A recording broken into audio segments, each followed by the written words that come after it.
कुरुक्षेत्र लोकसभा से इंडिया गठबंधन के उम्मीदवार डॉक्टर सुशील गुप्ता ने कहा कि बाबा साहेब ने ऐसा संविधान बनाया जिसमें हर जाति और धर्म को बिना किसी भेदभाव के समानता का अधिकार था। एक भी व्यक्ति ऐसा नहीं है जिसको संविधान में अधिकार न मिला हो। गरीब से गरीब और अंतिम पंक्ति में खड़े व्यक्ति को देश के सर्वोच्च पद पर जाने का मौका दिया गया। देश की आज़ादी के बाद अनेकों सरकारें आई, लेकिन वर्तमान की भाजपा सरकार देश में तानाशाही लागू कर रही है।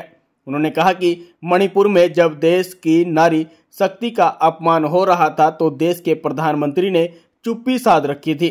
जब इसके लिए देश की संसद में सवाल पूछे गए तो 45 सांसदों को निलंबित कर दिया गया। उन्होंने कहा कि मैं खुद मणिपुर के हालातों का गवाह हूं।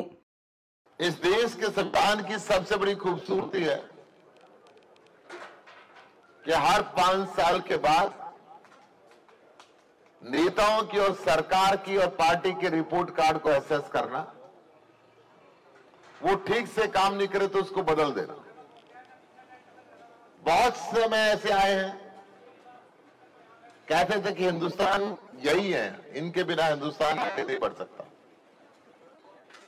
चुनाव हुआ, अगले दिन उनमें से कोई मिला नहीं। कि आज बाबा साहब के बनाए हुए संविधान को बचाने के लिए, इस देश के लोकतंत्र को कायम रखने के लिए, इस देश के अंदर भयमुक्त वातावरण को बनाने के लिए, इस देश के व्यापार को आगे बढ़ाने के लिए, इस देश के किसान की समृद्धि बनाने के लिए, इस देश के युवा को रोजगार दिलाने के लिए, इस देश की महिला को बराबरी का हक दिलाने के लिए हमें परिवर्तन की जरूरत है।